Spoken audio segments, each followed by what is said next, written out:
Man, the show just flies by some days. Let's go to Robert in Missouri. Robert, what say you, sir?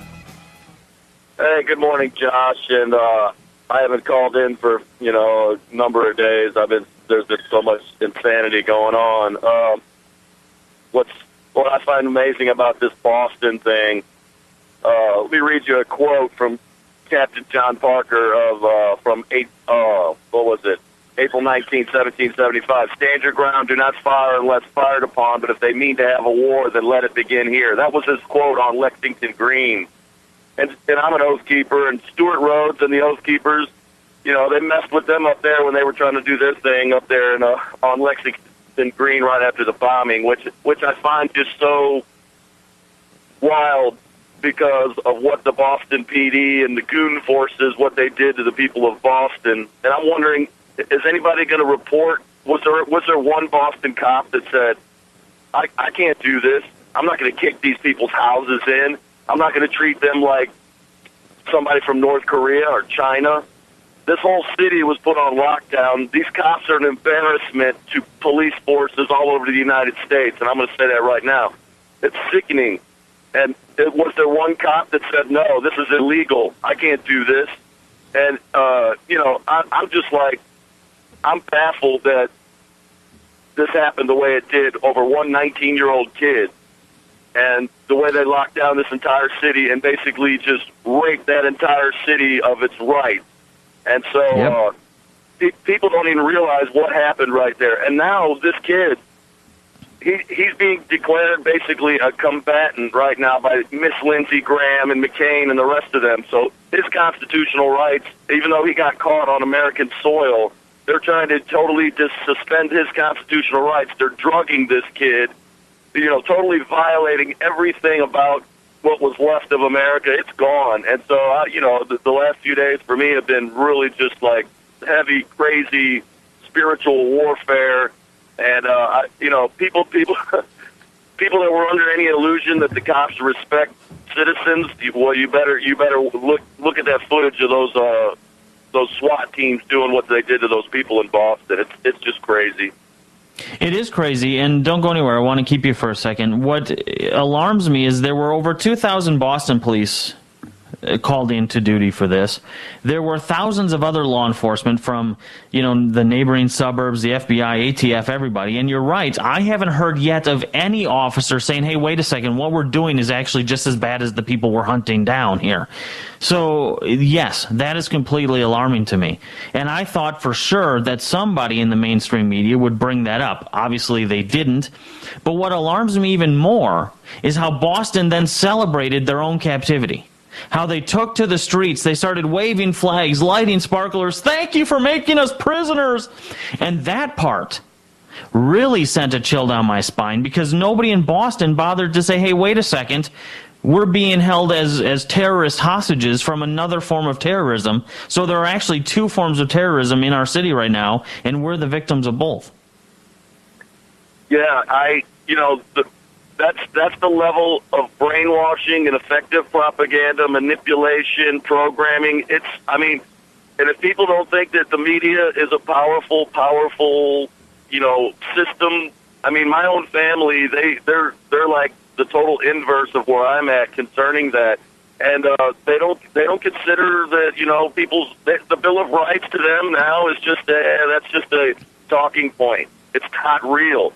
And we've been communized. We've been put into a fascist, communist hybrid mentality, and hey, now this is the new America. And it's been coming for many decades, but now the boot is on the neck. And hey, oh yeah, I would have liked to see what would happen in somewhere like Billings, Montana, or the outskirts of some crazy city in Texas if they would have tried to put that that lockdown scenario. I would have liked to see what would happen because they chose Boston because it's such a libtard city, and it's already, probably got sick gun control laws, and these people have already embraced that hardcore left Marxist mentality. So, and it worked. Went off fine. David Ortiz, this is our effing city, and they're all got the cops with their little Darth Vader outfits out there, and hey, yeah, they're great, the stormtroopers.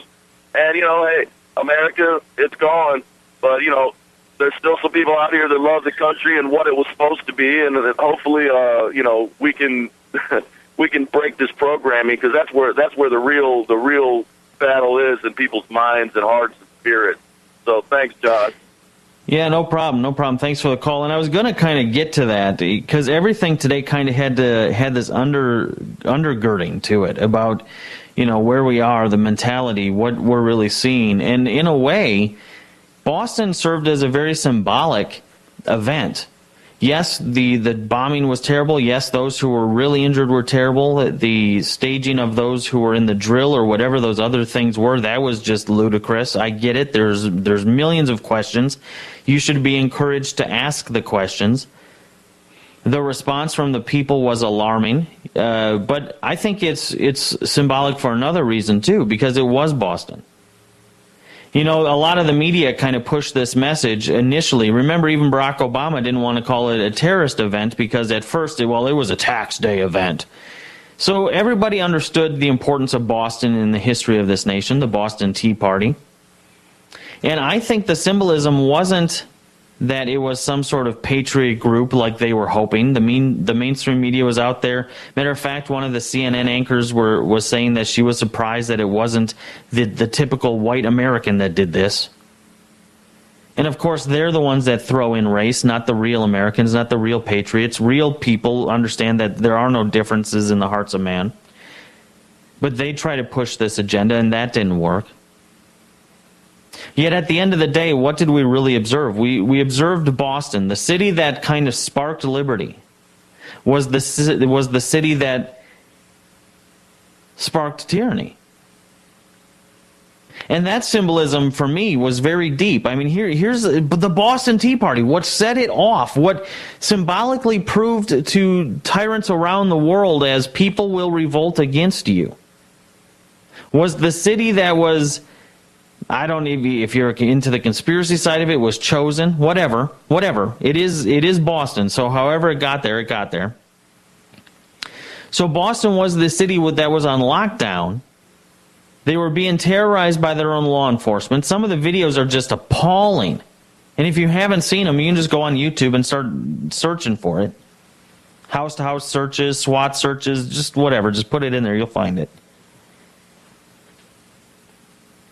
But the symbolism is there. And, you mentioned small towns. Conrad mentioned small towns versus big towns. And I'm going to get to this more tomorrow because the clock is literally running out on me. But the nutshell version is, I don't really think it matters anymore.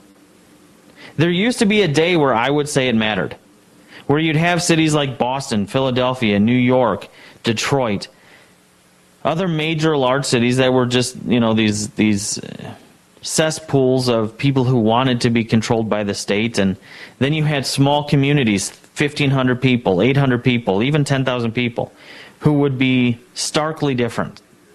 They would be the patriots, this doesn't happen like it does in the big city sort of system.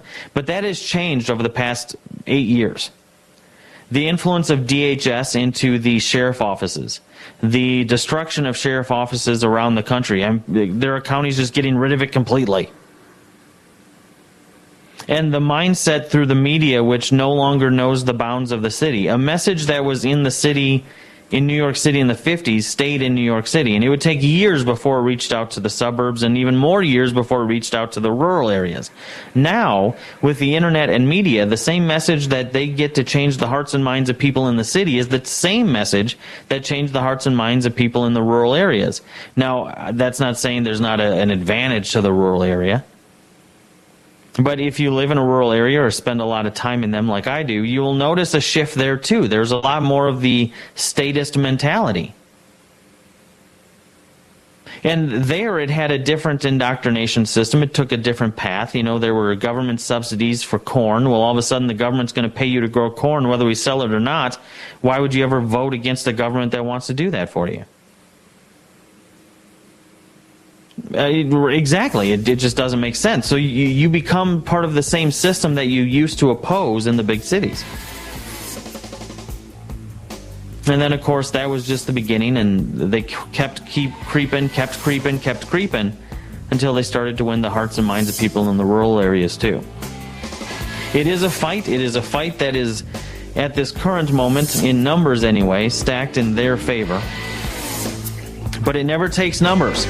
It takes heart, will, conviction, belief, logic, reason, and strategy. That does it for today, my friends. Today, tomorrow, and as always, may your path lead to heaven, and may freedom follow in your footsteps.